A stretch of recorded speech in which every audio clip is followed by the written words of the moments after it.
Sister, how are you? We haven't spoken in months. I'm good, Diana. Better than good. I'm calling you to tell you that I've finally come to my senses. I told her the whole story from the beginning. The secret wedding, the humiliation, the visit with the lawyer, my decision to cut off the funding. Diana listened to me in silence. And when I was done, her answer surprised me. Renee's sister, it was about time. Every time we spoke, it broke my heart to hear you brag about how much money you gave them, as if love could be measured in dollars. I wanted to tell you something, but I didn't know How?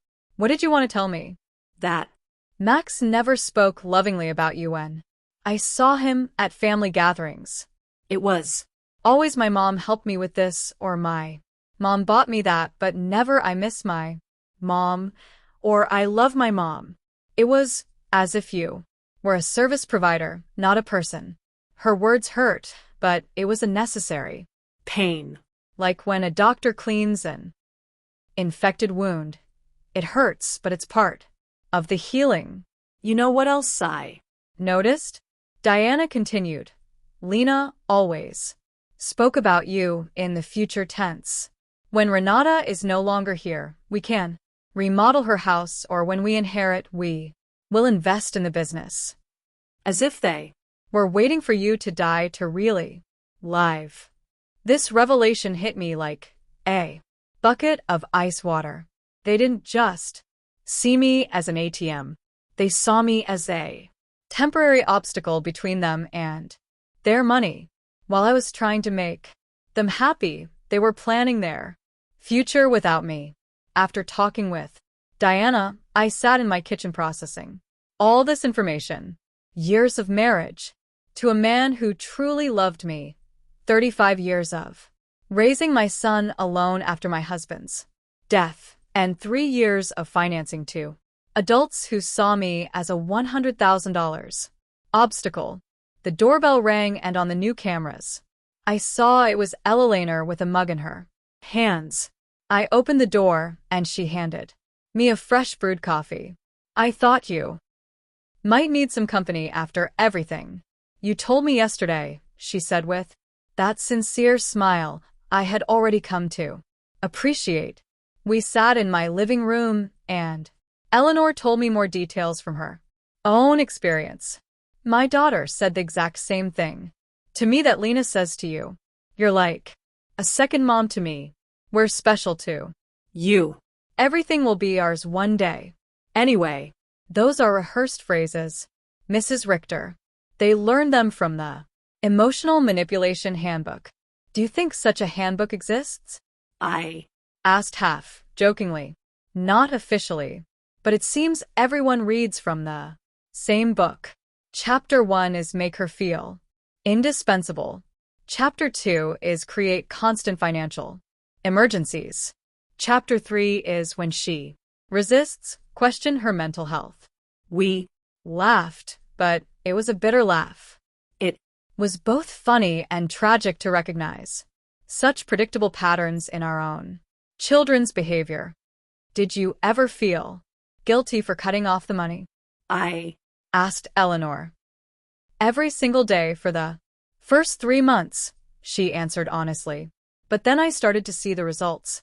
my daughter had to get a second job. Her husband stopped playing golf every weekend and started looking for extra Work. They learned to live within their means. And more importantly, they learned that I was a person, not a resource. That afternoon, I decided to do something I had postponed for years. Visit my husband's grave. I always made excuses not to go because Max or Lena needed something urgent, or because the taxi fare was better invested in one of their emergencies. The cemetery was quiet and beautiful. Robert's grave looked a bit neglected because I hadn't been there to clean it in months. I sat on the grass next to his headstone and Talk to him as if he were alive. Robert, my love, I think I lost myself for a while. After you left, I put all my energy into Max. I wanted to be the best mother in the world, thinking somehow he would grow up without a father, but I think in the process I forgot to be myself. The wind blew gently, and for a moment I felt like he was listening to me. Our Son has become someone I don't recognize. Or maybe he was always like this, and I didn't want to see it. his Wife as well, you know how she is. the Money you left for me to live peacefully, I spent it taking care of. them. But not anymore, my love. I have learned. I cleaned his grave, replaced the withered flowers with new ones, and stayed there for another hour, simply enjoying the peace. For the first time In years, I was not in a hurry to get home to solve a crisis for Max and Lena. When I got home, there were 3 cars parked in front of my door again. my Heart raced, but this time I was prepared. The cameras showed me that it was Max, Lena, and 2 other people I didn't recognize. Everyone seemed agitated, talking to each other, and pointing at my house. I didn't get out of the car. Instead, I called Mr. Weber, my lawyer. Mr. Weber, they are at my house again. This time, they've brought more people. What should I do? Don't get out of the car, Mrs. Richter. I'll be there right away, and I'll call the Police. After our conversation yesterday, I requested a temporary restraining order. They are not allowed to be on your property. Minutes later, Mr. Weber and 2 police patrol cars arrived. I watched the officers talk to Max and Lena, Son gesticulat en grillis. saw Lena crying again, but this time her tears did not Move me. One of the officers approached my car. Ma'am, you can get out safely. Your visitors are going to leave immediately. As I got out of the car, Max shouted at me from the street. Mom, this is ridiculous. We're your family. You can't call the police on your own. Son. Max, I replied with a calm that surprised even me. Family doesn't threaten lawsuits for mental incompetence. Family doesn't break into people's homes without permission. Family doesn't treat their mothers like ATMs. Lena screamed from across the Street. You're going to pay us everything you owe us. We have bills you co-sign for. You can't just abandon us like this. Mr. Weber interjected. Mrs. Brooks, any future communication must be through my office, and I suggest you Consult with an attorney before making collection threats because my client has full documentation of all the payments she voluntarily made for 3 years. I Watched them drive away in their cars, defeated but not giving up. I knew this wasn't over, but for the first time in this situation, I felt confident. I had professional help. I had emotional support from Eleanor.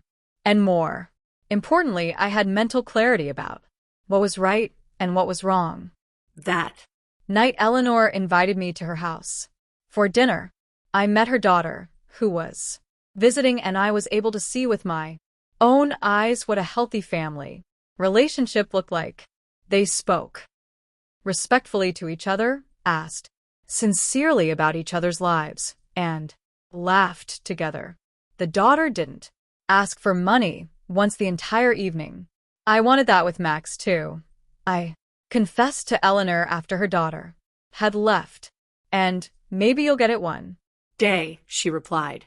But first he has to learn that you are a person who deserves respect, not just a source of income. For the first time in weeks, I went to bed feeling hopeful about the future. The next few days were strangely peaceful. The surveillance cameras showed me that Max and Lena were driving past my house several times a day, sometimes slowly, sometimes they parked for a few minutes but without getting out. It was as if they were studying my routine, looking for the perfect moment for their next move. Mr. Weber had advised me to document every one of these visits, so I kept a detailed log with the date and time. There Persistence will work in our favor, he had said. Every time they show up after we've told them not to approach it, strengthens our case for a permanent restraining order. On Friday morning, I was calmly having breakfast when the doorbell rang. The cameras showed me a very well-dressed young woman with a folder in her hands and a professional smile. I didn't recognize her, but something about her posture told me it was not a social visit. "Good morning, Mrs. Renati. Richter," she said as I opened the door. "I am a social investigator from the Office of Senior Services. We have received a report that you may be in an at-risk situation, and we need to conduct a wellness check." My blood ran cold. Max and Lena had escalated the situation. It was no longer just threats from private lawyers. Now they had involved the government. "Can I see your ID?" I asked, trying to stay calm. "Of course." She showed me an official ID that looked genuine. "I am social worker Mrs. Schmidt. Can I come in and talk to you?" I let her in, knowing that a refusal would have been worse for my case. Mrs. Schmidt sat down in my living room and took a form out of her folder. "Mrs. Richter, we have received reports that you have shown significant changes in your financial behavior, that you have cut off communication with your family, and that you have shown signs of paranoia by installing unnecessary security systems. We were also told that you have refused medical and legal help from your loved ones." Every word had been carefully chosen to make me sound like a mentally disturbed old woman. I recognized Lena's handwriting in the wording. She had always been skilled at manipulating words to get what she wanted. "Miss Schmidt," I said with all the dignity I could muster, "I would like to call my lawyer before answering any questions." "Ma'am, this is not a legal interrogation. It's a wellness check. If You have nothing to hide, it should not be a problem to speak with me." the Phrase, "if you have nothing to hide," infuriated me. It was the same logic abusers used to justify their invasions. If you're innocent, you shouldn't complain about your privacy being violated. "Miss, I'm calling my lawyer. You can wait here or come back another day, but I will not answer any questions without legal representation present." I Called Mr. Weber, and he was there within 20 minutes. When he came in and saw the social worker, his expression hardened. "Miss Schmidt," he said after checking her ID, "I hope you have a court order to be here because my client is under my legal representation, and any unauthorized investigation constitutes harassment." "Sir," Mrs. Schmidt replied, with less confidence than before, we "have reports from concerned family members about the lady's well-being. It's our duty to investigate." what "Family?" Mr. Weber asked dryly. "The same family that tried to get her to sign a power of attorney without representation. The same family that broke into her house without permission and checked her private documents. the Same family that excluded her from important events while living off her money." Mr. Weber took a folder from his briefcase and placed it on the table. "Here, I have complete documentation of my client's financial and emotional abuse. $33,400 that were withdrawn from her accounts in 3 years. Systematic social exclusion and emotional blackmail. If someone needs to be investigated here, it is not my client." Mrs. Schmidt reviewed the documents with growing discomfort. It was obvious that the information she had been given did not match the reality she had in front of her. "Mrs. Artior," she said, finally, "can you explain to me why you so abruptly stopped financial support for your son?" "Because I finally discovered they were using me," I replied. "Simply because I realized that to them I wasn't a mother, but a bank account. Because I was tired of financing the lives of people who saw me as an obstacle. But don't you feel it's your responsibility to help your family? The question outraged me, Miss Schmidt. My responsibility as a mother was to raise my son until he was 18, to educate him, and to give him the tools to be an independent adult. My son is 35 years old, married, and perfectly capable of supporting himself. Financing his adult life is not my responsibility. It is my choice, and I have chosen not to do so anymore. Mr. Weber interjected. Miss Schmidt, would you consider it normal for a 35-year-old adult to be unable to pay his own rent without the help of his 71-year-old mother? Mrs. Schmidt did not answer right away. I could see she was reevaluating the entire situation. Mrs. Richter, she asked after a moment, do you manage your own finances completely? I can show you my bank statements, my investments, my tax payments. Everything is current and in order. Do you live independently? As you can see, I keep my house clean. I take care of myself physically. I drive my own car. I have healthy social relationships with my neighbors. Do you take any medication? Just vitamins and occasionally aspirin. I don't have any medical conditions that require medication. Mr. Weber added, my client has just undergone extensive medical exams as part of our legal process. She is in perfect mental and physical condition. Mrs. Schmidt closed her folder inside. Mrs. Richter, based on this conversation and the documentation I have reviewed, I see no indication that you are at risk or in need of Intervention. I will close this case. After she left, Mr. Weber and I remained silent for a few minutes. Renat, he said, finally, this is going to continue to escalate. Max and Lena are spending money they don't have to hire professionals to try to have you declared incompetent. Does that mean they are desperate? It means that exactly. What else can they do? They can file a lawsuit for incompetence. It's expensive and hard to win. But if they find a sympathetic judge and a psychiatrist willing to testify in their favor, they could get a guardian assigned. The thought terrified me. They could take control of my money. They could try, but we have solid evidence that you are completely competent and that they are motivated by greed and not by genuine concern.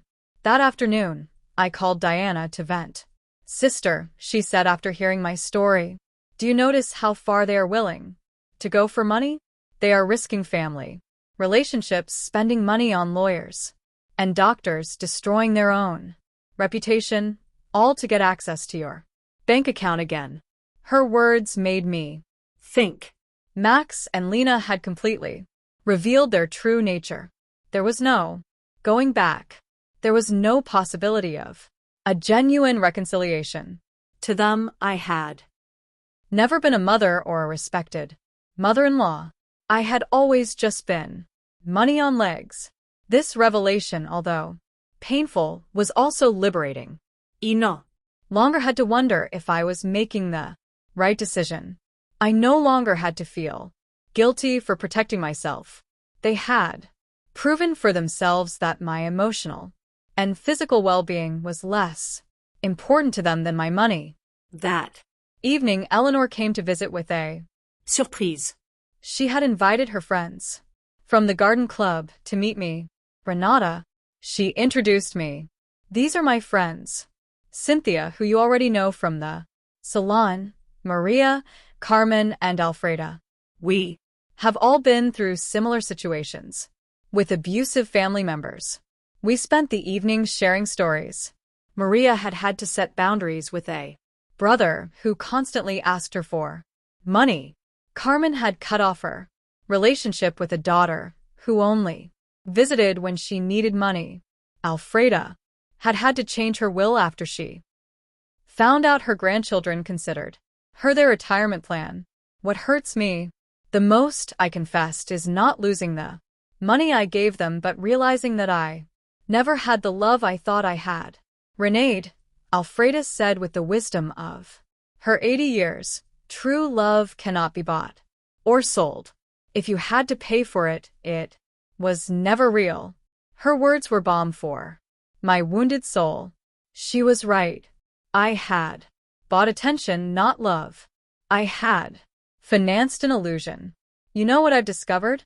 I said to My new friends, that loneliness, surrounded by people who don't love you, is worse than being lonely on your own. At least now when I am alone, I am in good company. Everyone laughed and we toasted to our newfound wisdom. That night after my new friends had left, I sat in my garden, thinking. The stars shone brighter than ever, or perhaps I was seeing them with clearer eyes. For the first time in my adult life, I was completely alone. Financially, I had no dependence, no financial obligations to anyone but myself. And instead of scaring me, this reality excited me. I could travel when I wanted. I could remodel my house. I Could buy myself nice clothes. I could donate to charities that were important to me. I could invest in my own future instead of financing the present of ungrateful people. Freedom tasted like hope, and for the first time in years, I wanted to plan my future. A month after the psychiatrist's visit, I thought I had finally won the war. I had settled into a beautiful routine. I calmly had breakfast and read the newspaper. I Tended to my garden, had lunch with Eleanor or one of my new friends. and in The afternoons, I devoted myself to activities I had given up for years. I Had started painting again, something I was passionate about before I became Max and Lena's personal financier. but on a Thursday morning, while I was painting flowers on my new easel, Mr. Weber came to my house with a grim expression that made my blood run cold. Renedy, we need to talk. Max and Lena have filed a formal lawsuit for mental incompetence in family court. They are requesting to have a legal guardian assigned to you. The words fell on me like stones. I knew it was a possibility, but hearing it out loud made it terrifyingly real. Does that mean they can take control of my money? If a judge determines that you are unable to manage your affairs, yes, he could place Max as your legal guardian, which would give him full control over your finances. I sat down heavily on my sofa, feeling the weight of the deepest betrayal I had experienced in my life. My own son was trying to legally declare me incompetent, to steal my money. Mr. Weber, what evidence could they have? You yourself have seen that I am completely competent. They have statements from 3 witnesses who claim you have behaved erratically. They also submitted unpaid doctor's bills that you supposedly didn't pay and medications that you supposedly hoarded without taking them. But that's a lie. I don't have any outstanding doctor's bills or hoarded medications. I know, Renee, but they have fabricated convincing evidence. They also have the statement from Dr. Lehman, who states that you refuse to cooperate with a psychiatric evaluation, which they interpret as proof of mental decline. The manipulation was diabolical. They had turned my refusal to undergo an unnecessary exam into proof of a mental illness. They had used my instinct to protect myself from them as proof that I needed protection. Who are the 3 witnesses? Mr. Weber looked through his documents. Lena, of course, a neighbor named Mr. Davis, and someone who claims to be your pharmacist, Mr. Green. Mr. Davis was the neighbor across the street, an unpleasant man who had always had problems with me because my friends sometimes parked in front of his house. Mr. Green was indeed my pharmacist, but I didn't understand what he could have against me. I need to talk to Mr. Green. I told Mr. Weber. Something's not right. We went to the pharmacy together that afternoon. Mr. Green received me surprised and nervous. Mrs. Richter, it's good to see you. How are You, Mr. Green?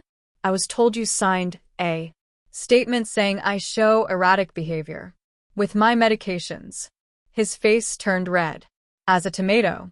Mrs. Richter, your daughter-in-law came in a few weeks ago and asked about your medications. she? Said she was worried because you were acting strangely. And what did you tell her? I explained to her that you only buy vitamins and occasional aspirin, that you don't have any regular medical prescriptions, but she insisted that this was proof that you weren't taking adequate care of your health. Mr. Weber interjected. Mr. Green, did you sign a paper?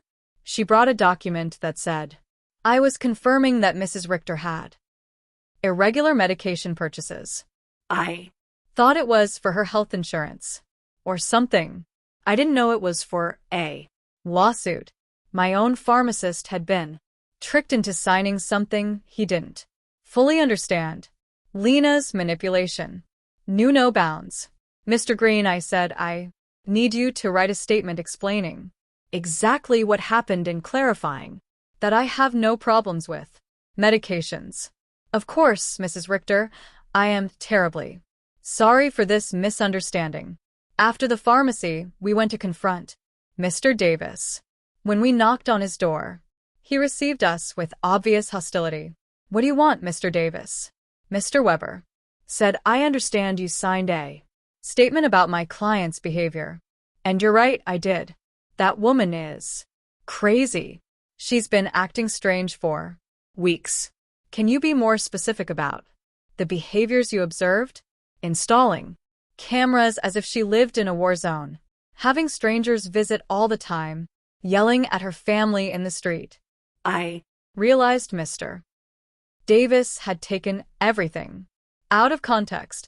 The cameras had been installed for protection. The strangers were my new friends. The yelling was me, defending my house from Max and Lena's invasions. Mr. Davis, I said, do you know why I installed the cameras? No, and I don't care. To protect myself from my son and daughter-in-law who broke into my house without permission and threatened me.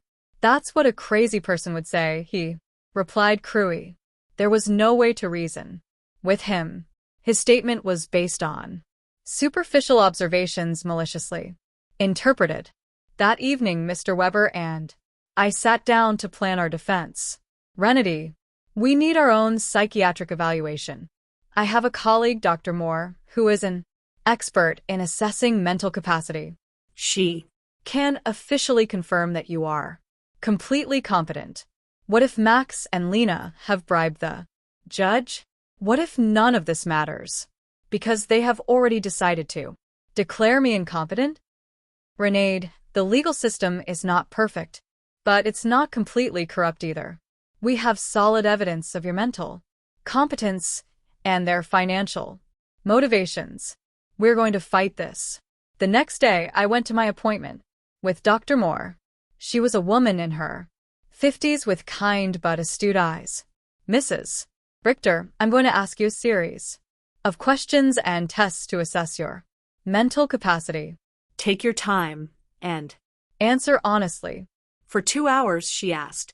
Me questions about my memory, my reasoning ability, my financial understanding, my emotional health. She Also gave me cognitive tests and asked me to solve mathematical and logical problems. Mrs. Richter, she said at the end, your results are well above average. For your age, you are not only mentally competent, but your cognitive function is excellent. Doctor, why do you think my family is Doing this? Based on what you've told me and the documents I've reviewed, this seems to be a classic case of elder financial exploitation. Unfortunately, it's more common than people think.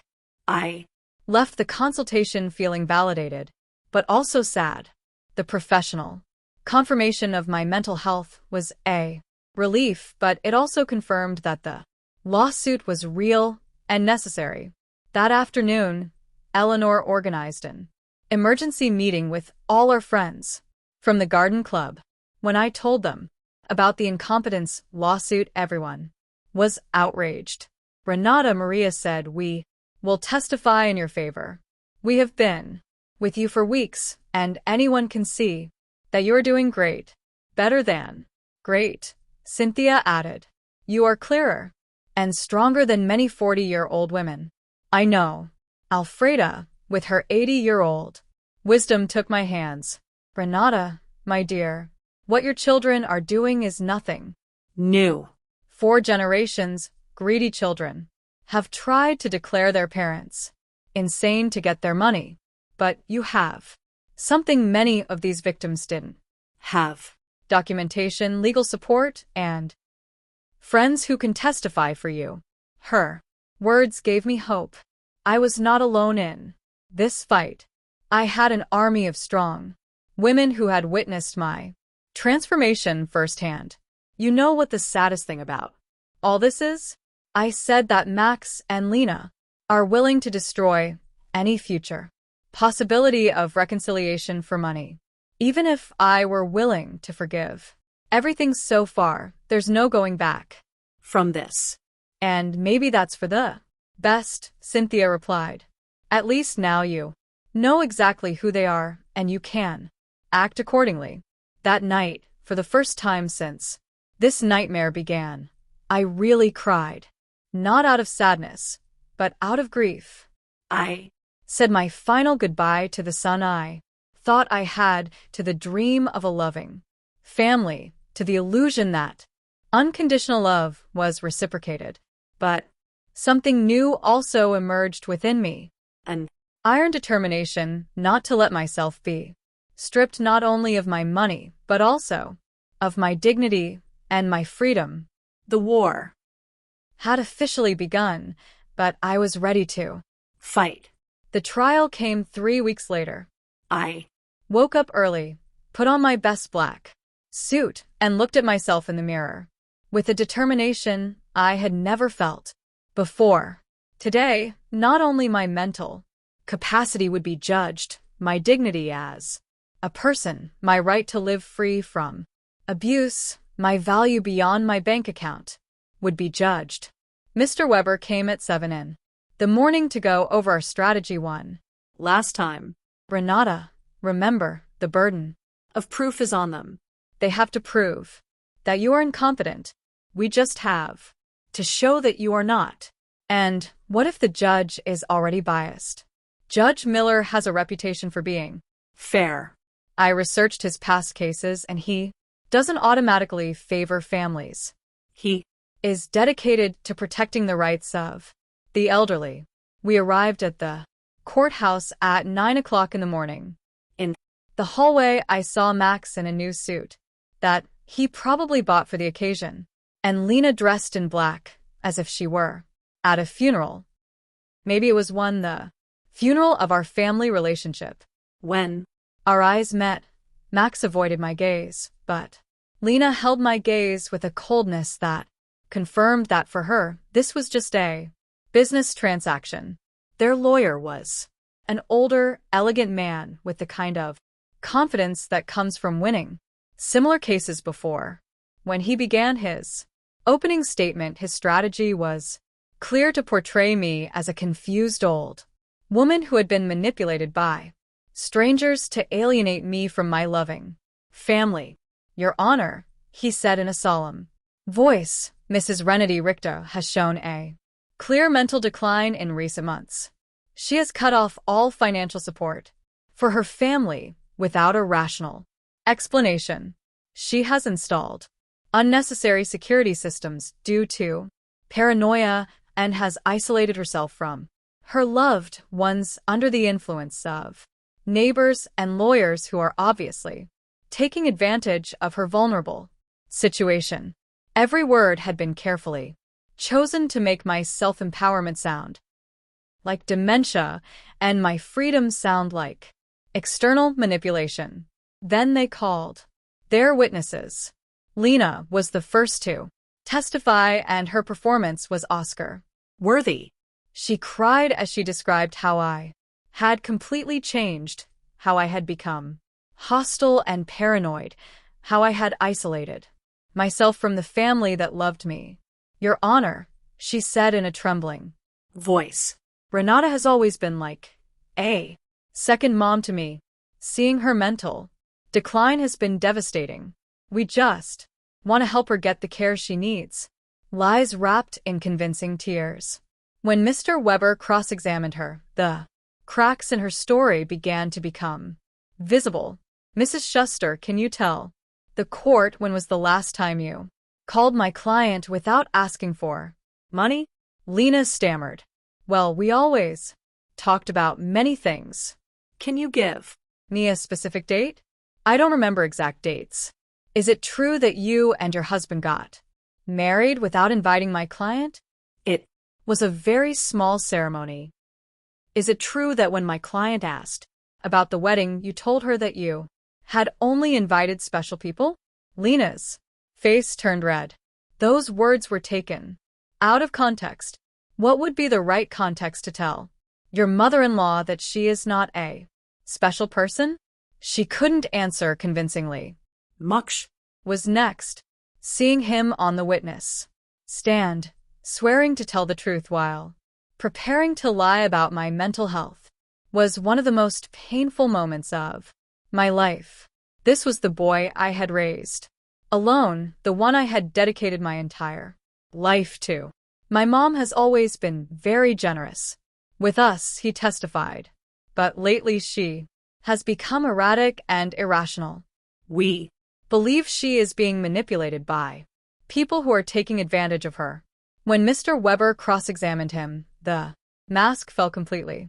Mr. Richter, how much money have you received from your mother in the last 3 years? I don't know the exact amount. Does $33,400 sound about right? Maybe she's always been generous.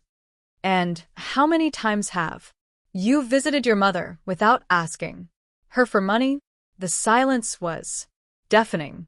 Is it true that you and your wife broke into my client's house without permission and checked her private documents? We were worried about her. Is it true that you brought a lawyer to pressure her into signing a power of attorney? We wanted to help her manage her finances. Do you, at 35 years old, need the help of your 71-year-old mother to pay her rent? Max couldn't answer with dignity. Mr. Davis testified about my supposed erratic behaviors, but when Mr. Weber asked him for details, he admitted that he had never spoken to me directly and that all his information was based on superficial observations. Dr. Lehman testified that my refusal to undergo an evaluation was proof of mental decline, but Mr. Weber submitted the documentation of our evaluation with Dr. Moore, which completely refuted his conclusions. Then it was our turn. Mr. Weber first called Mr.